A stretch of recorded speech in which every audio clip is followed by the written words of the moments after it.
right, guys, welcome back. A cool week of Legacy has concluded. Now it's Monday. Let's try and make sense of what happened in the Legacy Showcase. At the time of this recording, this finished around 12 hours ago, and yeah, that tournament always delivers when it comes to spicy things, things to learn, things to unpack. So let's get into it. So this tournament was a 345 player tournament, which is an incredible number. You can really tell that people are gearing up for Eternal Weekend season.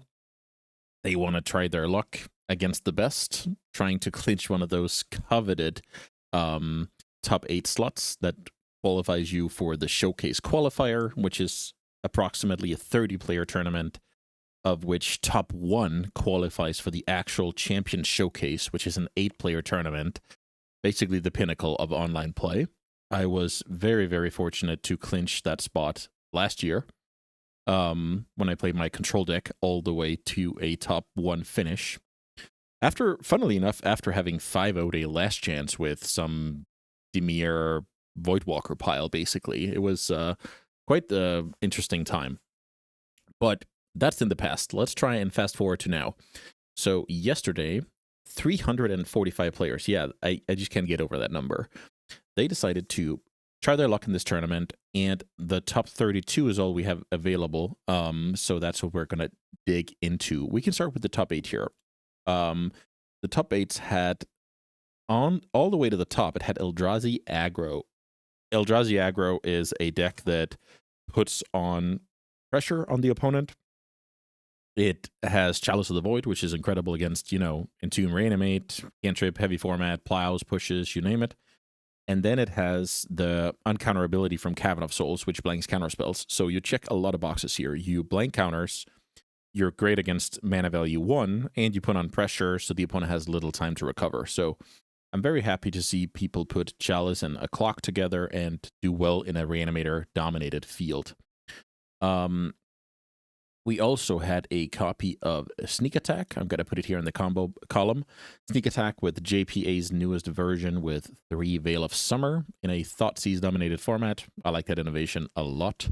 I think you will be in trouble when the opponent is trying to do something broken and you wish that slot was something like Spell Pierce.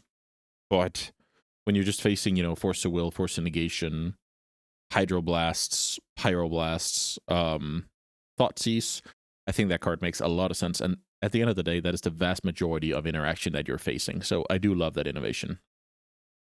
One copy of Is It Cutter made it. It was the Stifle version. I'm not a big Stifle enjoyer myself, but obviously it can do some damage to the opponent. It has, other applications than just fetch lands throughout the game against a lot of decks. I guess counter an Atraxa ETB and then trying to work around it is a way to, get a win. And, it does a lot of stuff against just decks down the line here. Fetch lanes being the main target. Very, very impressive showing here from the Is It Cutter deck. I was happy to see that. And we saw Mono Red Prison top 8. It follows kind of the same formula here. We have Chalice, we have somewhat of a fast Clock, and then we even add in Blood Moon. So again, we are hurting decks on 3 axes, attacking their life total, making mana value 1 spells unreliable, and in this case, making, your mana base unreliable instead of, going the uncounterable route. So yeah, I mean, I love Stumpy decks. I think the main issue for those decks is on the draw against more or less anything. Too many bad things can happen for the deck for it to be like a consistent tournament winning deck. This is why, whether you play Vintage, whether you play Legacy, just having the Force of Wills in your deck is just a way to, ensure that you're not just losing to incredible turn 1s and 2s out of the opponent. So it kind of minimizes variance. Then, of course, we had 4 copies of Reanimator in the top 8. Reanimator continues to crush. Reanimator has more or less moved off of Orcish Bowmasters.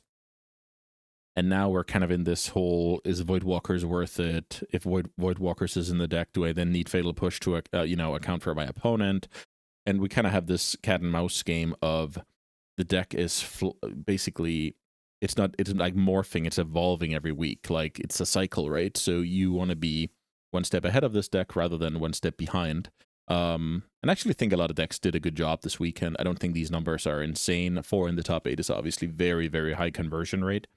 And then we have 5 additional ones in the top 32. I don't think that is, crazy numbers. This number could have been, 15, 13 in the past. So in general, people are doing a little bit better. I can still recommend my articles I posted recently with 10 decks that I firmly believe are very, very competitive, not only against your animator, but against the field. It has small tweaks to them, some, bigger tweaks than others, but the main point of those 10 decks was basically, okay, if we do this handful of changes, how much does that hurt us against the field versus how much does that help us against your animator? And is there a better balance to strike? So I suggest you check that out if you're in the market for some inspiration. We have a copy of Fast Reanimator here. I think I accidentally added a foil Shallow Grave. I actually can hardly tell the difference here, but it was not in the top 8. Fast Reanimator and Oops All Spells. I've talked a little bit about this before. I find it somewhat strange that you're trying to win with these strategies in a world of, Dimir Animator. But I guess the plan B of both decks could be the answer to that. Like if you have Belcher out of your Oops deck and if you have the Witherbloom package out of Fast Reanimator, I guess that's just the explanation. Also, these decks are not putting up any big numbers, so, any single deck can do well in a certain tournament in top 32, right? I think you needed more or less a 7-2 record to be top 32. I went 6-3 in this event, and I was not close to top 32, so yeah, it's basically just saying that the margins between, 6-3, 7-2, 8-1, 7-2, like top 8 are not. The margins are going to be somewhat small at the end of the day, so I wouldn't put too much stock into what got just over the hump. I'm just as interested in deck number 33 as if I had it available, right? Next pile here is the tempo pile. We already talked a little bit about Izzet Cutter, but here, this is I think this is my favorite deck, the Kaito powered Dimir deck. I think that's just the pound for pound most well-rounded deck in Legacy. And then, of course, you don't have any flashy finishes, but you do have the advantage of all the small choices that it will present to you and your opponent. And I think if you manage to do those well, I think this is probably the best deck. Let's say you play Perfect Magic. It's my favorite deck for taking down any given tournament. Next column, we have the combo. We talked a little bit about the Sneak and Show deck. Now, Mystic Forge. Yeah, Mystic Forge. Whew. I played this in a challenge on Saturday, and I was fortunate enough to top 8. And the reason why I say I was fortunate is I didn't play very well here. The deck really carried me. I had huge flexibility from deck building because of the Tezzeret. Tezzeret is sometimes a card that is simply just a mana source out of your deck, whether you untap your Monolith, whether you tutor a Candelabra, whether you tutor a Petal or a Mox Opal. Tezzeret is also the flexibility when you need to account for your opponent's plan. So I tutored for my one of Needle, I tutored for my one of Soul Guide, and I tutored for my portable Hole After Sideboard. And all of a sudden, that deck just made a lot of sense, where it's just mana and threats, basically. And when 4 of the threats are Tezzeret and 4 others are Karn, that's 8 cards that can, solve problems for when you have to account for the opponent. I was lucky to beat Sneak and Show, where I Karned for the Artifact Oblivion Ring that kept their show and tell at bay. Then I ended up winning the game with Liquimetal Coating. I've had games where I removed Null Rod with, Portable Hole. It's just all sorts of flexibility here. Needle Day, Flip Tameo, bunch of stuff here. So I really like Mystic Forge, but it's also really hyped right now. So that means even decks like Reanimator will have Null Rod. So I don't know about the positioning right now, but in a vacuum, the deck is incredible. Then we have this Saga Storm deck that is, I would just call it a fan favorite. I think it is fair to say that this is not a tier 1 deck, but this is a fan favorite that is played by very passionate players, and they will do well because they have practiced year after year. So awesome to see it represented here. Then we have a big mana column here with 12 post and lands. Only 1 lands deck here is actually quite surprising. But then again, maybe I can count a handful of players in the world who can do well with lands. So maybe it's not that surprising at the end of the day. I think the deck is very hard. I would certainly not be able to play it unless I practiced a lot. So yeah, just a single lance. Cloud Post, another one of these fan favorite decks that can do a lot of damage, especially because it can kind of catch your opponent off guard with the Spirit Guide, with the Crop Package, with the, uncounterable Eldrazi's. There's just a lot of things going on in that deck that is not something that players generally would prioritize researching, right? So they could, you want to research, Reanimator, Tempo, standard stuff, right? But this is like, this is like a 1% deck. I don't think I'm going to play against it. So I think this deck is strong, and it gets percentages from the opponent not researching it, basically. Next up, Creature Pile here. Single copy of Death in Texas. Always love to see that. That deck is very special to me. Everybody who knows about my past will know why. Bant Nadu Midrange is a deck that shows up in these premier events, and it usually puts up better numbers than just a single copy in the top 32. This is a weird one because challenges during the week, you see like the occasional Nadu deck, and then in these showcases it shows up in bigger numbers, and then in some bigger tournaments it also shows up in bigger numbers. So players are very split whether this is a, let's say, Magic Online thing where, you have to click too many buttons to play Nadu. I don't believe in that at all. Some people say, it's too complicated to play in paper.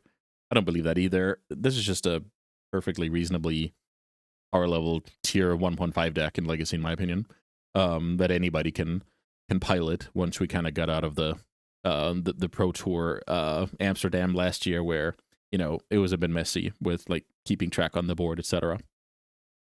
One copy of Cradle Control here. Cradle Control for me is like, we can put that in the, let's say, Saga Storm, Doomsday kind of pile where people love that deck and they're going to play it. And if you practice long enough, you can get it to a competitive level. But plug and play, it's probably not going to be winning many tournaments anytime soon. You need the practice.